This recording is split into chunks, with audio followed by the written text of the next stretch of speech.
എല്ലാം ഉണ്ടായിട്ടും ഒന്നുമില്ലാത്തവനെ പോലെയാണ് ശിവൻ ജീവിക്കുന്നത്. ജീവിതം ഇതൊക്കെ തന്നെയാണ്. ഇങ്ങനെയാണ് ജീവിക്കേണ്ടത് എന്നൊക്കെ തന്റെ ജീവിതത്തിലൂടെ കാണിച്ചു തരികയും ബോധ്യപ്പെടുത്തുകയുമാണ് ഭഗവാൻ. ശിവനെ ധ്യാനിക്കുന്നതിനും ചിന്തിക്കുന്നതിനും അനുസരിച്ച് കൂടുതൽ കൂടുതൽ ആഴത്തിലുള്ള അർത്ഥങ്ങൾ നമുക്ക് മനസ്സിലാകും. ഇതൊക്കെയാണ് ഭഗവാൻ. ശിവ എന്നത് ശ, ഈ, വ എന്നീ അക്ഷരങ്ങൾ ചേർന്നതാണ്. ശ എന്നത് ശരീരത്തെയാണ് സൂചിപ്പിക്കുന്നത്. ഈ എന്നത് ഈശ്വരിയെ അല്ലെങ്കിൽ ജീവൻ നൽകുന്നതിനെ സൂചിപ്പിക്കുന്നു. വ എന്നത് ചലനമാണ്. ശിവൻ ശരീരത്തെ ജീവനും ചലനവും കൊണ്ടാണ് പ്രതിനിധീകരിക്കുന്നത്. ശിവനിൽ നിന്ന് ഈ നീക്കം ചെയ്താൽ അത് ശവ എന്നായി ചുരുങ്ങും. ശവ എന്നാൽ ജീവനില്ലാത്ത ശരീരം. ജീവന്റെ സാധ്യതകളോടൊപ്പമാണ് ശിവൻ. ശവം നിർജീവമാണ്.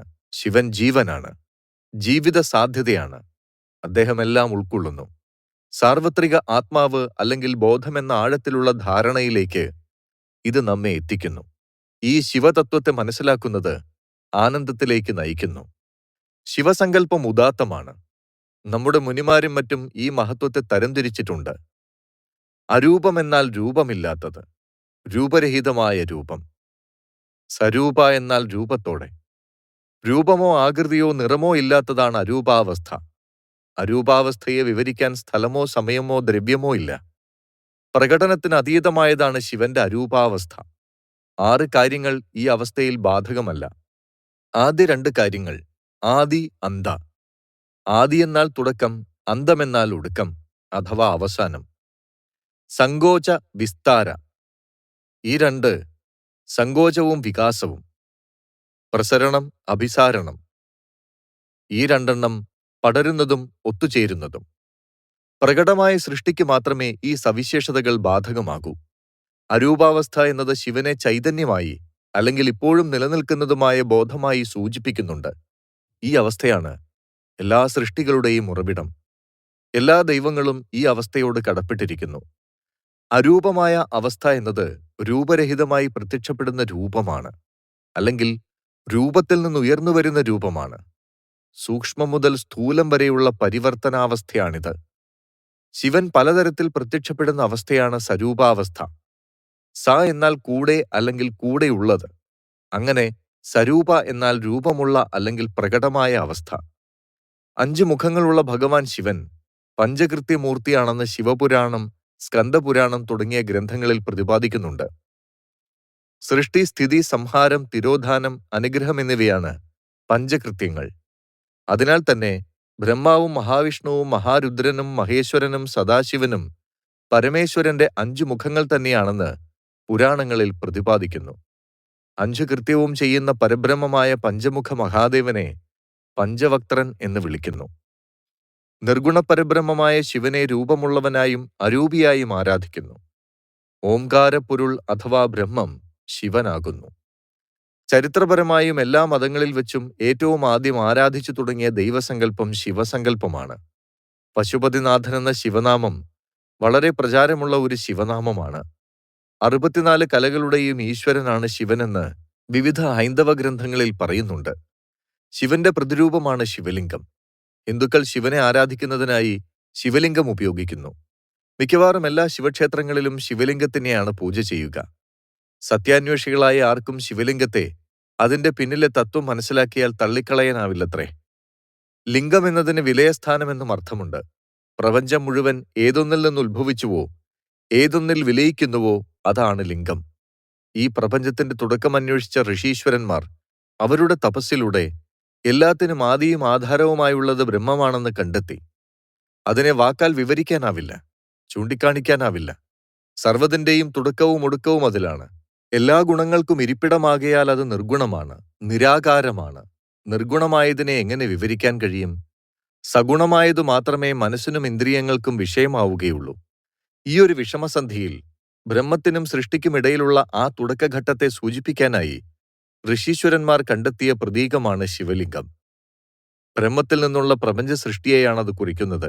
ഋഷീശ്വരന്മാർ അനുഭവിച്ചറിഞ്ഞ സത്യത്തെ സാധാരണക്കാർക്ക് മനസ്സിലാകുന്ന ഭാവത്തിൽ വെളിവാക്കിയതാണ് ശിവലിംഗം. നിർഗുണമായ പരമസത്യം നാമത്തിനും രൂപത്തിനും വ്യക്തിത്വത്തിനും അതീതമാണ്. ഇത് ഉൾക്കൊണ്ടുകൊണ്ട് തന്നെ അതിനെ ധ്യാനിക്കാനും ആരാധിക്കാനുമുള്ള സൗകര്യത്തിനായി ഋഷീശ്വരന്മാർ സ്വീകരിച്ച ശാസ്ത്രീയ പ്രതീകമാണ് ശിവലിംഗം. ശിവലിംഗത്തെ നിർഗുണബ്രഹ്മത്തിന്റെ സഗുണഭാവമായി നാം മനസ്സിലാക്കുന്നു. ശിവശബ്ദത്തിന് മംഗളമെന്നും അർത്ഥമുണ്ട്. മംഗളത്തിന് സ്വയം ഒരു രൂപമില്ല. അതിന്റെ ചിഹ്നമായ ശിവലിംഗത്തിന്റെ ആരാധനയിലൂടെ അവനവന് മംഗളം ഭവിക്കുകയാണ് ചെയ്യുന്നത്. മംഗളത്തിന് ജാതിഭേദമില്ല. ശരിയായ തത്വമറിഞ്ഞ് ശിവലിംഗത്തെ ആരാധിക്കുന്ന ആർക്കും മംഗളം ഭവിക്കുമത്രേ. സൂക്ഷ്മത്തിൽ നിന്ന് സ്ഥൂലത്തിലേക്കും സ്ഥൂലത്തിൽ നിന്ന് സൂക്ഷ്മത്തിലേക്കുമുള്ള ശൃംഖലയെ ശിവൻ പ്രതിനിധീകരിക്കുന്നു. അതിനാൽ ശിവനെ മനസ്സിലാക്കാനുള്ള വഴികൾക്ക് സൂക്ഷ്മതയും ധ്യാനവും ആവശ്യമാണ്. ശിവം ശാന്തമദ്വൈതം ചതുർത്ഥം മന്യന്തേ സ ആത്മാ സ വിഘ്നേയ. ഉണർവ്, സ്വപ്നം, സുഷുപ്തി എന്നീ മൂന്നവസ്ഥകൾക്കും അതീതമായതും അവയിലെല്ലാം വ്യാപിച്ചു കിടക്കുന്നതുമായ അവസ്ഥയാണ് ശിവൻ. ഈ അവസ്ഥ നമ്മുടെ ഗ്രഹണത്തിന് അതീതമായതിനാൽ, അല്ലെങ്കിൽ തിരിച്ചറിയാൻ കഴിയുന്നതോ ഗ്രഹിക്കാൻ കഴിയുന്നതോ ആയ ഒരു രൂപമില്ലാത്തതിനാൽ അത് രൂപരഹിതമത്രേ. ഇത് സാധാരണയായി തുരിയ അവസ്ഥ അല്ലെങ്കിൽ നാലാമത്തെ അവസ്ഥ എന്നും അറിയപ്പെടുന്നു. ഈ അവസ്ഥയിൽ ശരീരം വിശ്രമിക്കുകയും മനസ്സ് അതിന്റെ ഉയർന്ന അവബോധത്തിലാവുകയും ചെയ്യും. ശിവനിലെല്ലാം നിലനിൽക്കുകയും അലിഞ്ഞു ചേരുകയും ചെയ്യുന്നു. ഇതാണ് ശിവൻ അഥവാ ശിവതത്വം. നമുക്ക് ശിവനിൽ നിന്ന് പുറത്തുപോകാൻ ഒരു വഴിയുമില്ല. കാരണം സൃഷ്ടി ശിവനിൽ നിന്നാണ്. മനസ്സും ശരീരവുമെല്ലാം ശിവതത്വത്തിൽ നിന്നാണ് നിർമ്മിച്ചിരിക്കുന്നത്. അതുകൊണ്ടാണ് ശിവനെ വിശ്വരൂപ എന്ന് വിളിക്കുന്നത്. അതായത് പ്രപഞ്ചം മുഴുവൻ അവന്റെ രൂപമാണ്. ശിവന്റെ ശരീരം താരാപഥങ്ങൾക്കപ്പുറമാണ്. പ്രപഞ്ചം മുഴുവൻ ശരീരമാണ്. മനസ്സാണ് സർപ്പം. മുഴുവൻ സൃഷ്ടിയും ശിവനാണ്. സൃഷ്ടി എന്നത് വിപരീത മൂല്യങ്ങളുടെ അഥവാ പോസിറ്റീവ് നെഗറ്റീവ് മിശ്രിതമാണ്. പ്രപഞ്ചത്തിന് തീയും വെള്ളവും നന്മയും തിന്മയും അങ്ങനെ പലതുമുണ്ട്. വിരുദ്ധമായ എല്ലാ മൂല്യങ്ങളിലും ശിവനുണ്ട്. അതുകൊണ്ടാണ് ശിവനെ രുദ്രൻ അഥവാ ഉഗ്രൻ എന്നും അതേസമയം ഭോലേനാഥ് എന്നും, അതായത് ഏറ്റവും നിരപരാധിയെന്നും വിളിക്കുന്നത്. അവനെ സുന്ദരേശൻ അഥവാ സുന്ദരൻ എന്നും അഘോരൻ അഥവാ ഭയങ്കരൻ എന്നും വിളിക്കുന്നു. ശിവപ്രാർത്ഥന ശിവനെ ഗൗരം അഥവാ അഗ്നിമയമെന്ന് വിശേഷിപ്പിക്കുന്നു. അതേ വാക്യത്തിൽ അവനെ കരുണാവതാരം എന്നും, അതായത് കരുണയുടെ മൂർത്തിഭാവമെന്നും വിളിക്കുന്നു. ശിവന് കപർദം എന്നു പേരുള്ള ഒരു ചുവന്ന ജടയുണ്ട്. ഓരോ കൽപ്പത്തിന്റെ അന്ത്യത്തിലും ശിവൻ ഉൾപ്പെടെയുള്ള ത്രിമൂർത്തികൾ പരാശക്തിയിൽ ലയിച്ചു ചേരുകയും വീണ്ടും സൃഷ്ടികാലത്ത് അവതരിക്കുകയും ചെയ്യുന്നതായാണ് വിശ്വാസം. ഭസ്മം ശിവതത്വത്തെ സൂചിപ്പിക്കുന്നു. നമുക്ക് ക്ഷേത്രങ്ങളിൽ നിന്ന് കിട്ടുന്ന പ്രസാദങ്ങളിൽ വെച്ച് ഏറ്റവും പരിശുദ്ധം ഭസ്മമാണ്. ശവം ഭസ്മീകരിക്കുന്നതിന്റെ പ്രതീകമാണ് ചാണകം ചുട്ടെടുക്കുന്ന ഭസ്മം. ലോകത്തിലെ എല്ലാം കഴിഞ്ഞ് അവശേഷിക്കുന്നത് ഭസ്മമാണ്. അതിനെ നശിപ്പിക്കാൻ ഒന്നിനും കഴിയില്ല, അഗ്നിക്ക് പോലും. ഭസ്മം നെറ്റിയിൽ ധരിക്കുന്ന ഒരാൾ ശിവതത്വം അണിയുക മാത്രമല്ല, ശിവാനുഗ്രഹം കൂടി ആർജിച്ചിരിക്കുകയാണ്. കപാലധാരിയായ ശിവഭഗവാൻ ശ്മശാനത്തിലെ ചുടലച്ചാമ്പൽ ചെറുചൂടോടെ വാരി പൂശുന്നു. അങ്ങനെ നശ്വരമായതിനെയെല്ലാം ഉപേക്ഷിച്ച് അനശ്വരമായതിനെ സ്വീകരിക്കുവാൻ ഭസ്മഭൂഷിതൻ തന്റെ ഭക്തരോട് ഉപദേശിക്കുന്നു. ഭസ്മം സ്ഥിരമായി അണിയുന്നവന്റെ മൃത്യുരേഖ പോലും മാഞ്ഞു പോകുമത്രേ. ഭസ്മം ധരിക്കാതെ ശിവപൂജ ചെയ്യാൻ വിധിയുമില്ല.